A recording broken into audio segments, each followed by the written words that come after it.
Dans l'évangile de Jésus-Christ selon saint Matthieu. En ces temps-là, Jésus, arrivé dans la région de Césarée de Philippe, demandait à ses disciples « Au dire des gens, qui est le Fils de l'homme ?» Ils répondirent « Pour les uns, Jean le Baptiste, pour d'autres, Élie, pour d'autres encore, Jérémie ou l'un des prophètes. » Jésus leur demanda « Et vous, que dites-vous?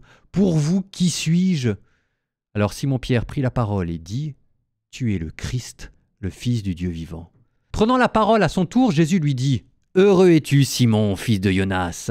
Ce n'est pas la chair et le sang qui t'ont révélé cela, mais mon Père qui est aux cieux. Et moi, je te le déclare. Tu es Pierre, et sur cette pierre je bâtirai mon église, et la puissance de la mort ne l'emportera pas sur elle. Je te donnerai les clés du royaume des cieux.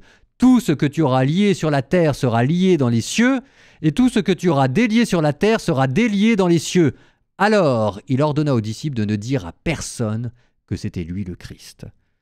À partir de ce moment, Jésus commença à montrer à ses disciples qu'il lui fallait partir pour Jérusalem, souffrir beaucoup de la part des anciens, des grands prêtres et des scribes, être tué et le troisième jour ressuscité.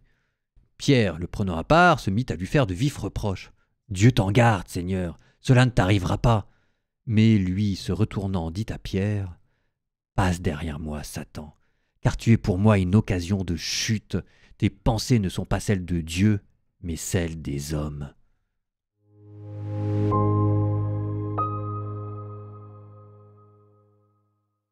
Bon, moi j'ai un problème, parce que cette scène à visualiser, c'est quand même assez compliqué.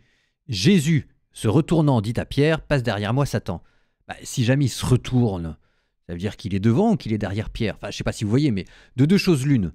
Ou bien Pierre est passé devant Jésus, mais dans ce cas-là, Jésus n'a pas besoin de se retourner. Ou bien Pierre est resté derrière Jésus, mais alors, et dans ce cas-là, il se retourne, mais pourquoi est-ce qu'il lui dit dans ce cas-là de passer derrière? Enfin, c'est pas très clair. Je ne sais pas si vous voyez ce que je veux dire, mais vous essayez de visualiser la scène. Qui est devant qui? Ça marche pas. En fait, il y a une seule configuration dans laquelle ça passe, c'est Pierre est passé devant Jésus, et Jésus lui parle face à face. Pierre lui fait des reproches, et à ce moment-là, Jésus se retourne, et donc du coup, Pierre devient tout de suite dans le dos de Jésus. Quand Jésus lui dit « Passe derrière moi, Satan », c'est parce que Jésus a fait complètement volte-face, qu'il a changé de chemin, et que du coup, Pierre, de facto, s'est retrouvé derrière lui. En fait, c'est exactement le moment où Jésus a fait demi-tour pour retourner à Jérusalem. Mais plus profondément, ce que ça veut dire aussi, c'est que quand Jésus donne un ordre à Pierre « Passe derrière moi, Satan », cet ordre, c'est lui qui l'accomplit, Jésus, en se retournant. C'est-à-dire que Dieu trouvera toujours une manière pour nous remettre à notre place.